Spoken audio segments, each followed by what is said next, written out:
بدو کہہ رہے ہیں ہم ایمان لے آئے، ان سے فرما دیجئے تم ہرگز ایمان نہیں لائے ہو، یوں کہو کہ ہم مسلمان ہو گئے ہیں۔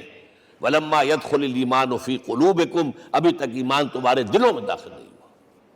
بہرحال اللہ کا شکر ہے اس نے ہمیں مسلمانوں میں پیدا کر دیا، ورنہ ہم میں سے کتنے ہوتے اگر کہیں اور پیدا ہو گئے ہوتے تو نعمت اسلام سے بھی ہم بہرہ ہو سکتے، کیا کہہ سکتے۔ اصل ایمان ہے جب وہ دل میں داخل ہو جائے، یقین بن جائے۔ اسی لیے بچپن میں یاد کیا ہوگا ایمان مجمل، آمنت باللہ کما ہوا باسمائہ و صفاتہ وقبلت جمیع احکامہ اقرار باللسان و تصدیق بالقلب۔ جب تصدیق بالقلب ہوگی تو اب اس کے تقاضے جو ہیں عملی پیدا ہوں گے۔ ان تقاضوں میں سے ایک میں دو حدیثوں کے حوالے سے آپ کے سامنے رکھ رہا ہوں۔ پہلی حدیث حضرت عبداللہ بن عمرو بن العاص رضی اللہ تعالی عنہما سے مروی ہے، لا یؤمن احدکم حتی یکون ہواہ طبعا لما جئت بہ۔ دیکھو تم میں سے کوئی شخص مومن نہیں ہو سکتا جب تک کہ اس کی خواہش نفس تابع نہ ہو جائے اس شریعت کے، اس قانون کے، اس ہدایت کے جو میں لے کر آیا ہوں۔ اگر عملاً تابع نہیں ہوئے تو حقیقتاً مومن نہیں ہو۔ دل میں جھانکو، Do I really believe that Muhammad is the Prophet of Allah? Do I really believe that Quran is the word of God? کبھی جھانکیے گا اندر، جواب ملے گا صحیح آپ کو۔ کیا کنوکشن ہے؟ کنوکشن ہو اور پھر حضور کی پیروی نہ ہو، حضور کے احکام کی پابندی نہ ہو، اللہ کے قوانین کی پابندی نہ ہو، کیسے ممکن ہے؟ حضور تو فرماتے ہیں صلی اللہ علیہ وسلم ایک ایسی بد اخلاقی اور کج خلقی پر صرف اسے کوئی گناہ کبیرہ بھی نہیں کہیں گے۔ فرمایا ایک مرتبہ واللہ لا یؤمن، واللہ لا یؤمن، واللہ لا یؤمن، خدا کی قسم فلاں شخص مومن نہیں ہے، خدا کی قسم فلاں شخص مومن نہیں ہے، خدا کی قسم فلاں شخص مومن نہیں ہے۔ صحابہ کانپ گئے، کون بدبخت ہے جس کے بارے میں فرمایا جا رہا؟ پوچھا گیا من یا رسول اللہ؟ جواب سنیے اور اپنے غریبانوں میں جھانکیے۔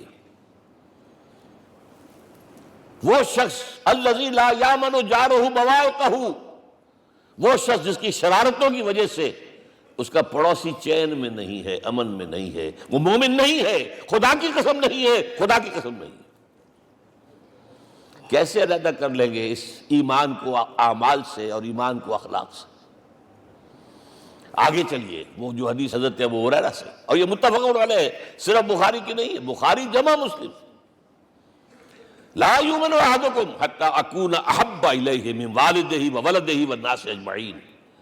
تم میں سے کوئی شخص مومن نہیں ہو سکتا جب تک کہ میں اسے محبوب تر نہ ہو جاؤں، اپنے باپ سے بھی، اپنے بیٹے سے بھی، اور تمام انسانوں سے۔ جھانک لیجئے دل میں، صورتحال یہ ہے یا نہیں ہے؟ کیوں محبوب ہو جائیں؟ اس لیے کہ آپ کے ذریعے ہدایت ملی ہے، آپ کے ذریعے ہم اللہ سے جڑے ہیں، اور آپ کو معلوم ہے دنیا میں کوئی شے ہدایت نہیں، نعمت نہیں ہے جب تک کہ نعمت ہدایت نہ ہو۔ اگر صحت اچھی ہے، ہدایت نہیں ہے تو بدمعاشیاں کریں گے، کیا کریں گے؟ آپ کو معلوم ہے صحت اچھی جو ہے کدھر جا کے کھپے گی اگر ہدایت نہیں ہے۔ اگر دولت ہے، ہدایت نہیں، کیا کریں؟ گلچھرے اڑائیں گے، عیاشیاں کریں گے، لوگوں پر اپنی دولت کا روب گانٹیں گے۔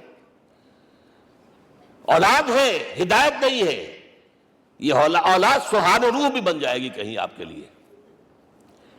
کوئی شے نعمت نہیں ہے جب تک کہ نعمت ہدایت نہ ہو، اور ہدایت ہمیں ملی محمد الرسول اللہ صلی اللہ علیہ وسلم کے ذریعے۔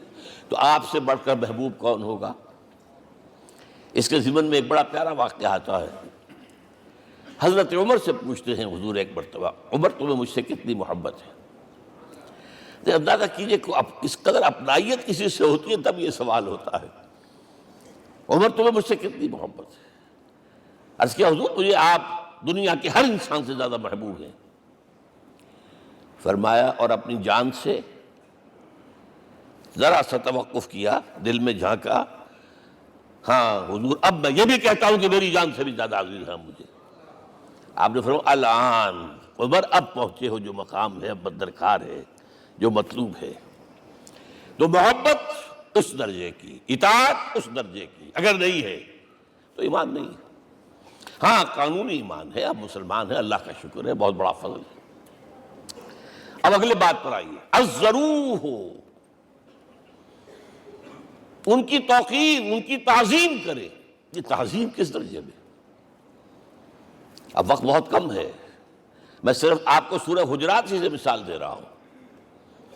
فرمایا گیا یا ایھا الذین آمنوا لا ترفعوا اصواتکم فوق صوت النبی ولا تجہروا لہ بالقول کجہر بعضکم لبعض ان تحبط اعمالکم وانتم لا تشعرون۔ اے ایمان والو، کبھی اپنی آواز کو حضور کی آواز سے بلند تر نہ کر دینا، کبھی جس طرح بلند آواز سے ایک دوسرے سے بات کرتے ہو ایسے نہ کر بیٹھنا، مبادا تمہارے سارے اعمال حبط ہو جائیں اور تمہیں پتہ بھی نہ چلے۔